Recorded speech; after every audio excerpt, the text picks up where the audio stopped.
और हरियाणा से बड़ी खबर, पंचकुला में 17 अक्टूबर को नई सरकार का शपथ ग्रहण समारोह होगा। बीजेपी ने अमित शाह और मोहन यादव को पर्यवेक्षक बनाया है। शपथ ग्रहण समारोह से पहले 16 अक्टूबर को हरियाणा बीजेपी विधायक दल की एक बैठक होगी। इस बैठक में विधायक दल का नेता चुना जाएगा। नायब सैनी का फिर से नेता चुना जाना लगभग तय है। 17 अक्टूबर को पंचकुला के दशहरा ग्राउंड में ये शपथ ग्रहण समारोह होना है, जिसमें पीएम मोदी, बीजेपी शासित राज्यों के मुख्यमंत्री शामिल होंगे और इसी को लेकर अब तमाम तैयारियां की जा रही हैं। इस बैठक होगी सबसे पहले विधायक दल की, जिसमें विधायक दल का नेता नायब सैनी को चुना जाएगा।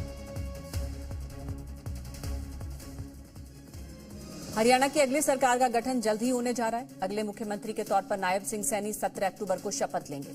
इस दौरान पीएम मोदी समेत बीजेपी के तमाम बड़े पदाधिकारी मौजूद होंगे। साथ ही बीजेपी राज्यों के मुख्यमंत्री भी शपथ ग्रहण समारोह में शामिल होंगे। हरियाणा में नए सीएम और मंत्रियों की शपथ ग्रहण की डेट फाइनल हो चुकी है। हरियाणा विधानसभा चुनाव परिणाम आने के 9 दिन बाद यानी 17 अक्टूबर को नायब सिंह सैनी एक बार फिर से प्रदेश के मुख्यमंत्री पद की शपथ लेंगे।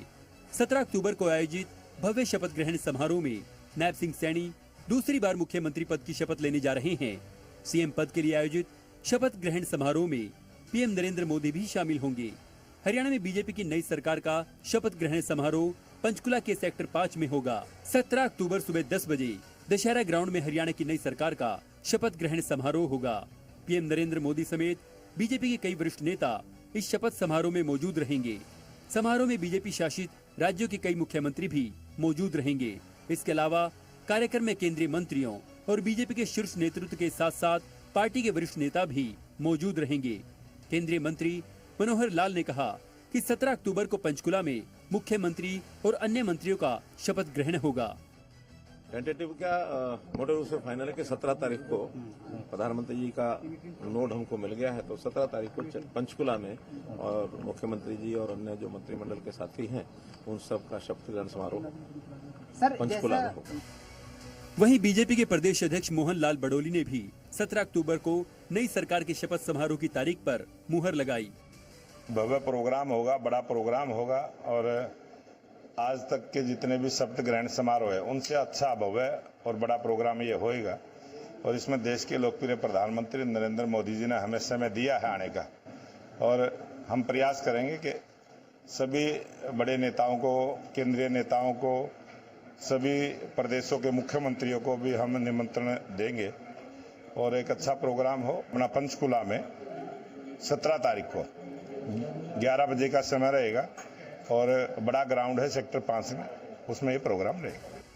मोहनलाल बडोली ने कांग्रेस की हार के सवाल पर जवाब देते हुए कहा कि कांग्रेसियों ने गिनती से पहले ही पटाखे छोड़ना शुरू कर दिए थे, घोड़ा गाड़ी मंगवा ली थी, हवाई बातें करने लगे, लेकिन जनता की फीडबैक नहीं ली, जबकि बीजेपी ने जनता और कार्यकर्ताओं की फीडबैक ली थी।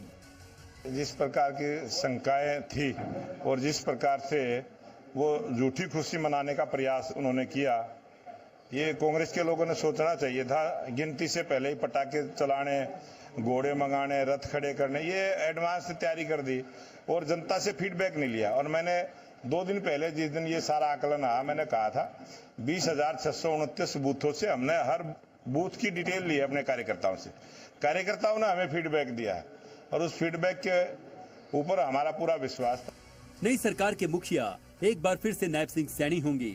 चलिए एक नजर डालते हैं उनके राजनीतिक जीवन पर। नायब सिंह सैनी 1996 से बीजेपी हरियाणा से जुड़े, संगठनात्मक रूप से पार्टी मजबूत करने में अहम भूमिका निभाई। नायब सैनी को बीजेपी में पहला बड़ा पद 2002 में मिला। अंबाला में युवा विंग के जिला महासचिव का पद मिला। 3 साल बाद 2005 में अंबाला युवा मोर्चा के जिला अध्यक्ष बने। बीजेपी किसान मोर्चा के महासचिव जैसे पदों पर भी रह चुके हैं। पहली बार 2010 में नारायणगढ़ से चुनाव लड़े, लेकिन हार गए। 2012 में अंबाला का जिला अध्यक्ष बनाया गया। 2014 विधानसभा चुनाव में नारायणगढ़ से जीत हासिल की। उसके बाद मनोहर लाल मंत्रिमंडल का हिस्सा बने। 2019 में नायब सैनी ने लोकसभा चुनाव लड़ा। कुरुक्षेत्र से 3.83 लाख से अधिक मतों के अंतर से जीते। इसके बाद उन्हें हरियाणा बीजेपी का प्रदेश अध्यक्ष बनाया गया। मार्च 2024 में मनोहर लाल की जगह सीएम बनाया गया था। बहरहाल नई सरकार के शपथ समारोह की तारीख तो फाइनल हो चुकी है। अब देखना ये होगा कि नए मंत्रिमंडल में कौन कौन से चेहरे शामिल होते हैं। ब्यूरो रिपोर्ट, जी मीडिया।